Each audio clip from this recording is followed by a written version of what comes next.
Good morning student from Paras English High School. Today I will teach Standard 8 subject Hindi chapter 6 Bharat. Sanskrit भाषा के महाकवि कालिदास का लिखा हुआ अभिज्ञान शकुंतल बहुत प्रसिद्ध नाटक है। राजा लक्ष्मण सेन ने उसका हिंदी में अनुवाद किया है। यह पाठ उसी का एक अंश है। बालक भरत सिंह के बच्चे के साथ खेल रहा है। छिप कर खड़े राजा दुष्यंत उसे बड़े चाव से देख रहे हैं। बाद में पता चलता है कि भरत उन्हीं का पुत्र है। आश्रम में शकुंतला का पुत्र भरत एक सिंहश्रावक के साथ खेल रहा है। वह उसके दांत गिनना चाहता है। आश्रम में रहने वाले दो तपस्विनियाँ उसे रोकने का प्रयत्न करती हैं।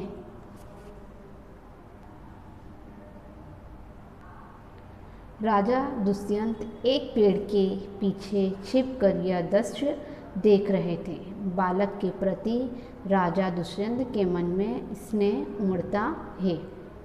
एक तपस्विनी खिलौना देने का लालच बताकर बालक से सिंहश्रावक को छोड़ देने के लिए कहती है। बालक खिलौना लिए बिना उसे छोड़ना नहीं चाहता। तब उस तपस्विनी को दूसरी तपस्विनी मिट्टी का मोर लाने के लिए भेजती है। बालक सिंह के बच्चे को नहीं छोड़ता तो एक तपस्विनी दुष्यंत से कहती है वह बालक को समझाए। दुष्यंत बालक को ऋषि कुमार कहकर संबोधित करता है। दुष्यंत के कहने पर बालक सिंहश्रावक को छोड़ देता है। तपस्विनी दुष्यंत को बताती है कि बालक ऋषि पुत्र नहीं है, पुरुवंशी है। तपस्विनी को इन बातों से आश्चर्य होता है।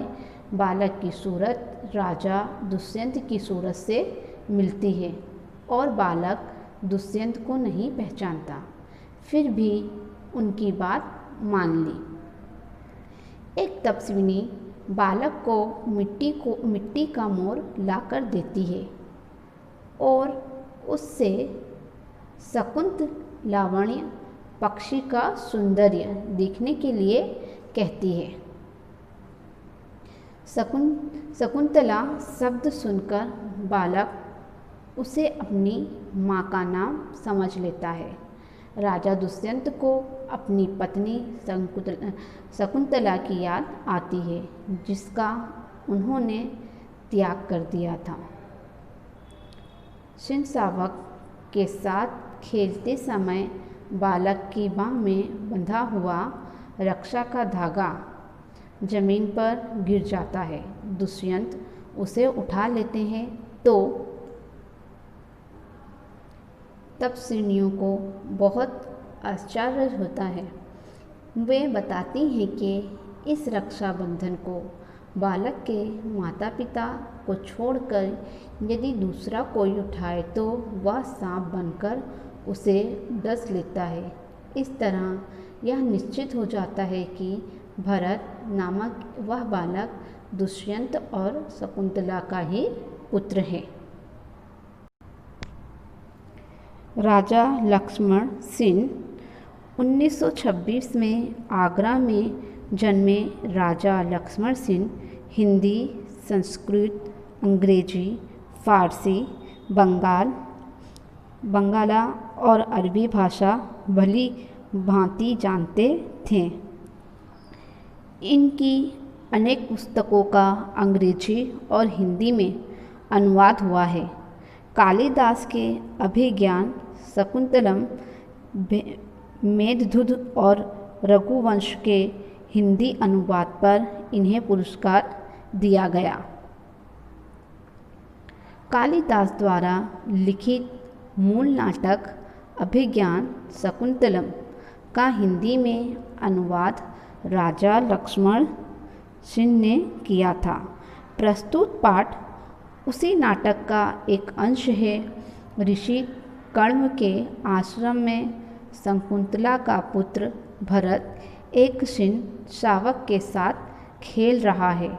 आश्रम में रहने वाली 2 तपस्विनियाँ बालक को रोकने का प्रयत्न कर रही हैं। राजा दुष्यंत छुपकर इस मनोहर दृश्य का आनंद ले रहे हैं। बालक के प्रति सहज आकर्षण से वे रोमांचित हैं। उनसे रहा नहीं गया और वे बालक के पास पहुंच गए। उसे गोद में उठाकर प्यार किया।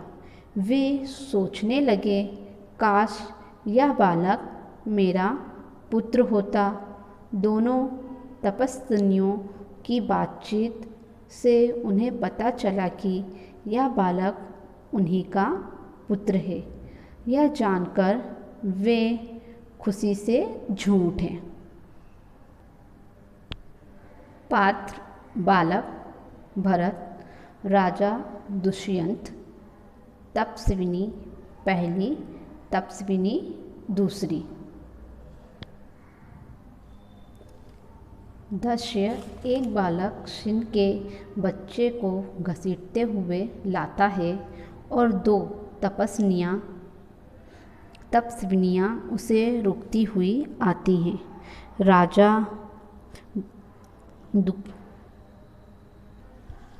दुष्यंत पेड़ की ओट से उन्हें देख रहे थे।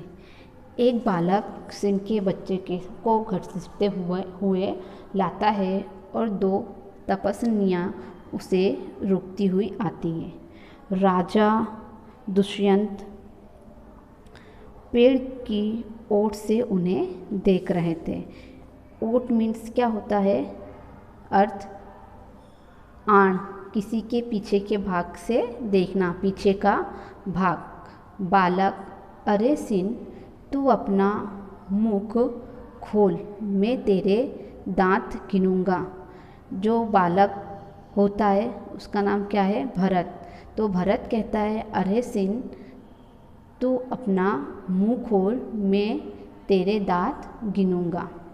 पहली तपस्विनी, एक हठीले बालक, तू वन के इन पशुओं को क्यों सताता है?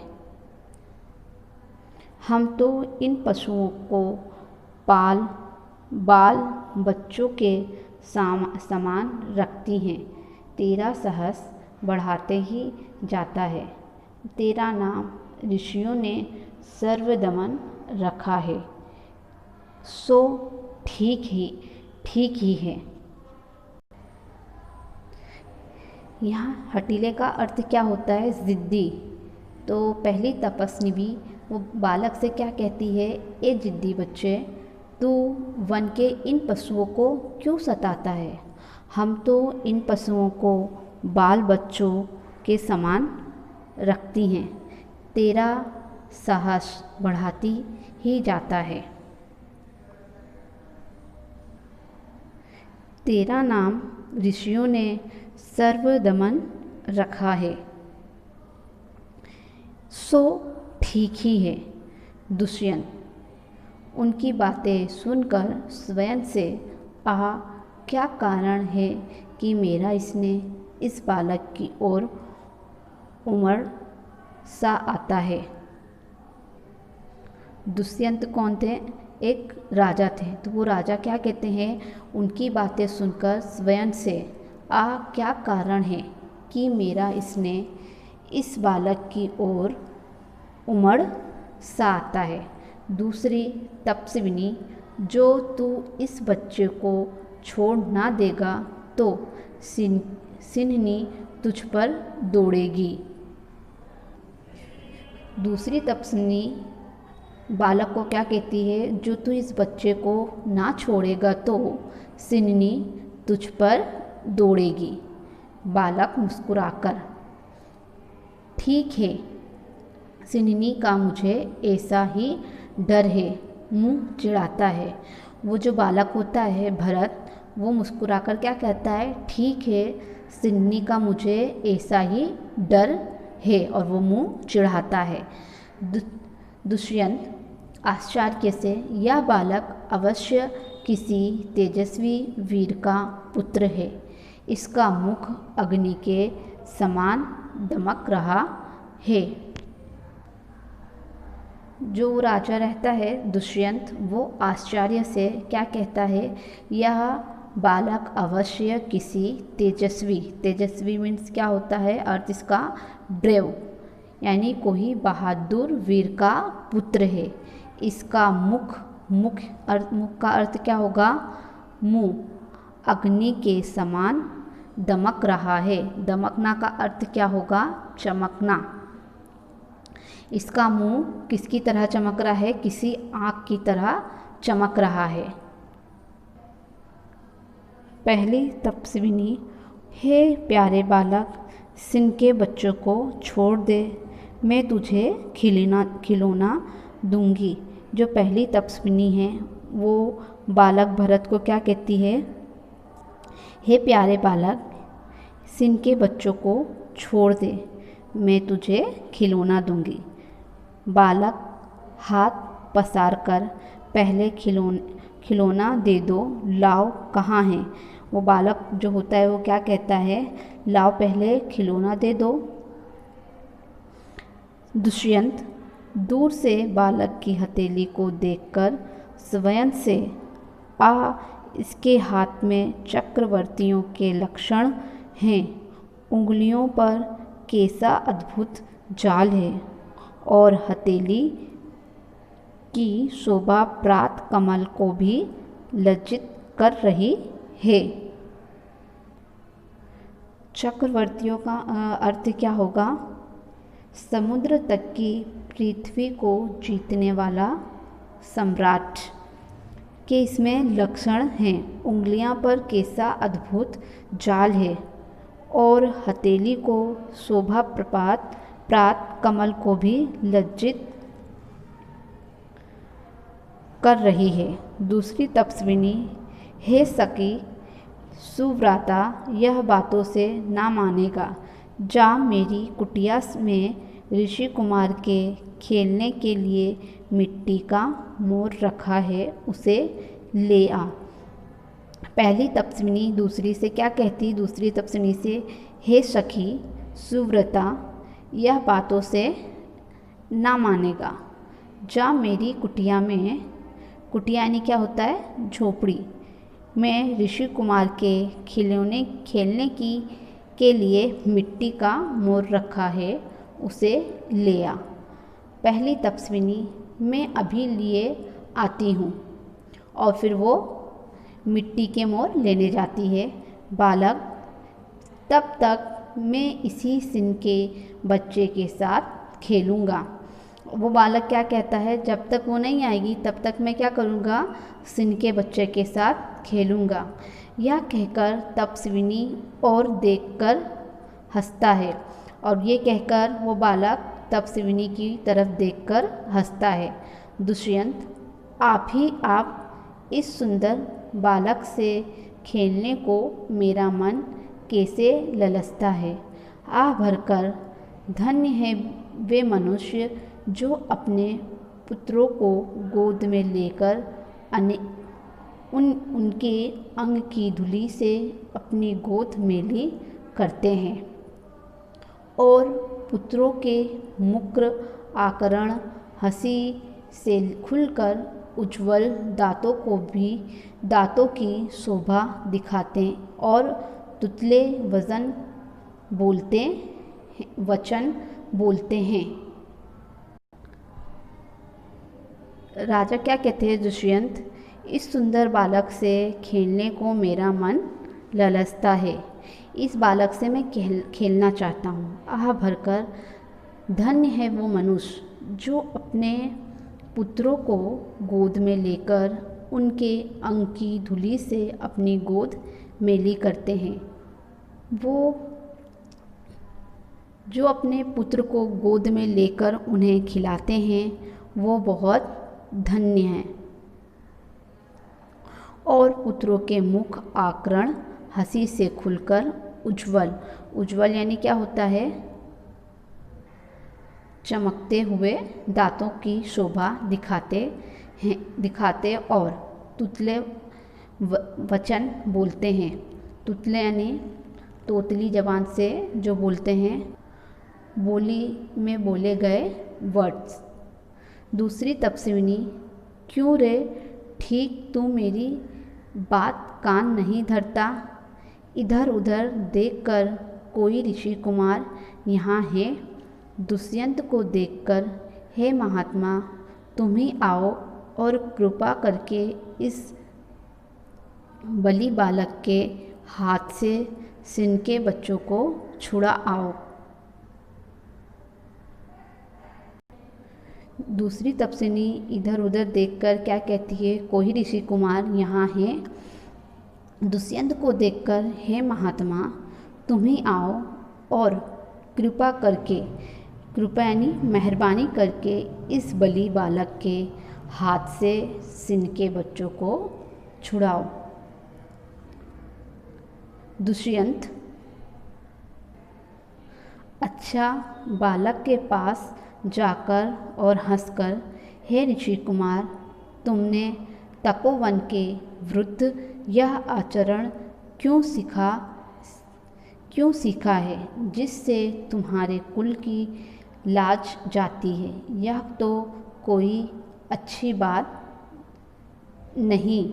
बच्चे ने सिनके बच्चों को छोड़ दिया। आचरण का अर्थ क्या होता है? व्यवहार। अच्छा, बालक के पास जाकर और हंसकर, हे ऋषि कुमार, तुमने तपोवन के विरुद्ध यह आचरण क्यों सीखा है जिससे तुम्हारे कुल की लाज जाती है? यह तो कोई अच्छी बात नहीं है। इतना सुनते ही बच्चा क्या करता है? सिनके बच्चे को छोड़ देता है। दूसरी तपस्विनी, हे भड़भागी, यह ऋषि कुमार नहीं है। भड़भागी का अर्थ क्या होगा? बड़े भाग्य वाला, वेरी लकी। यह ऋषि कुमार नहीं है। दुष्यंत, सत्य है, उसके काम ही ऐसे साहस के हैं। यह ऋषि कुमार नहीं जान पड़ता, परंतु मैंने तपोवन में वास देखा, इसे ऋषिपुत्र जाना था। वो क्या कहता है? सत्य है, सच है, उसके काम ही ऐसे साहस बड़े हैं। यह ऋषि कुमार नहीं जान पड़ता, परंतु मैंने तपोवन में वास देखा, इसे ऋषि पुत्र जाना था। बच्चे की हथेली को अपने हाथ में लेकर स्वयं से, जब इसका हाथ छूने से मुझे इतना सुख हुआ है, तो जिस बड़भागी का यह बेटा है उसे कितना हर्ष होता होगा।